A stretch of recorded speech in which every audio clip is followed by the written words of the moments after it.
गधे लोग उनको समझ ही है नहीं जाता। आखिरी कैंडिडेट का नाम जब डिक्लेयर होता है उसके बाद छपाई का ऑर्डर होता है बैलेट पेपर में। ईवीएम मशीन में तो 6 महीने पहले बनाना पड़ता है। बैलेट पेपर में जो कैंडिडेट कौन आदमी चुनाव लड़ने वाला है कोई पता तो है नहीं चुनाव आयोग को, और हर चुनाव क्षेत्र में अलग अलग बैलेट पेपर छपते हैं, क्योंकि हर चुनाव और कहीं कहीं जो है 50 होते हैं 60 हो जाते हैं, उसी हिसाब से छपते हैं। तो आप लोगों को ये समझना होगा कि बैलेट पेपर पर चुनाव करने के लिए आसान काम है, ज्यादा काम मुश्किल काम नहीं है। ये काम होना चाहिए।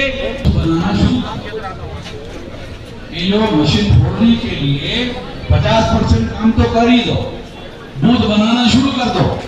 अगर बूथ बनाने से चुनाव आयोग मान गया, अगर चुनाव आयोग मान गया, बूथ बनाने से मान गया, तो ये बूथ का उपयोग शासक वर्ग बनाने में करेंगे।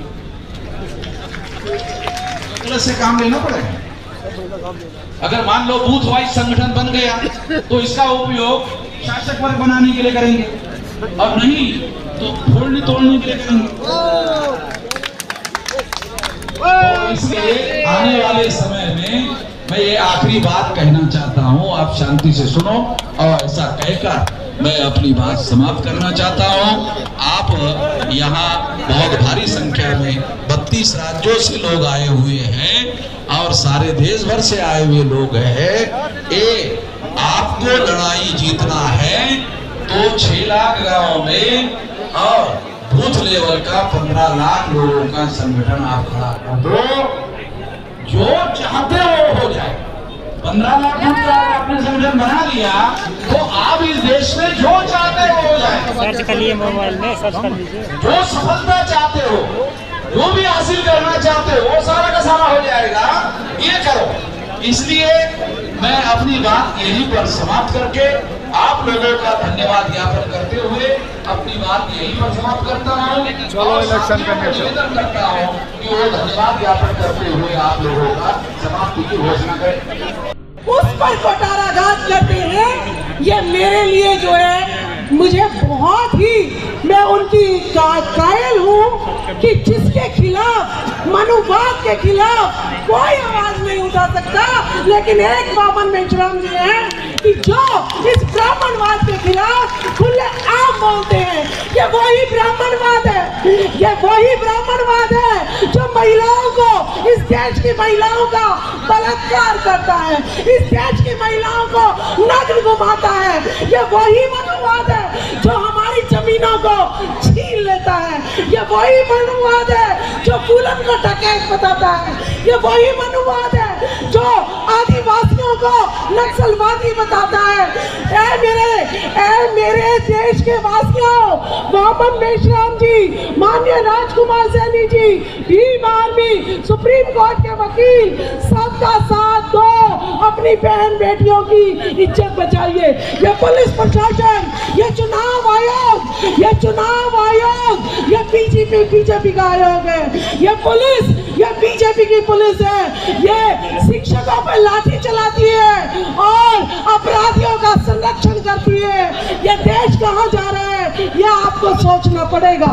आज वामन मेश्राम जी को समय देते हुए और चुनाव आयोग का घेराव करेंगे, और ईवीएम को तो हटाना ही हटाना है। जो बूथ कैप्चरिंग होती है, बाहर बूथों के बाहर बैठकर जो गुंडे बाहर बैठते हैं और वोटर्स को डराते हैं, उसका भी विरोध हमें करना पड़ेगा ताकि हम निर्भीक होकर वोट डाल सके। तो बहुत बहुत धन्यवाद। मुझे याद है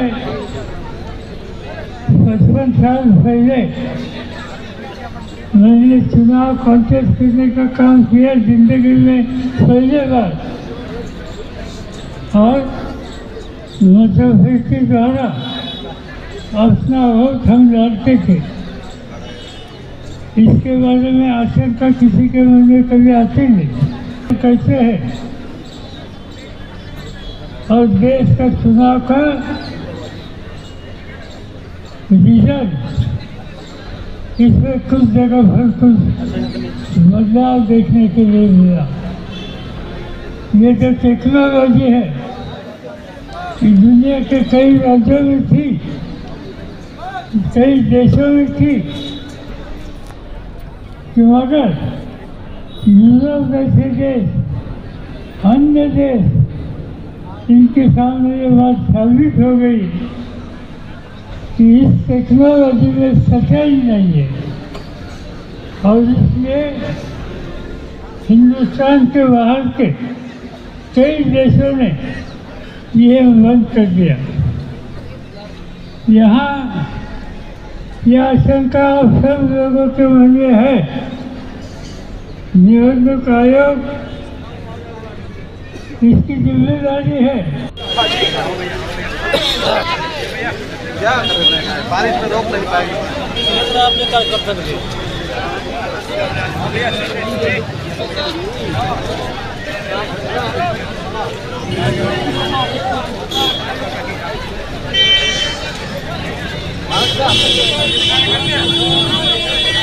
अरे और बताने दे यार उतना।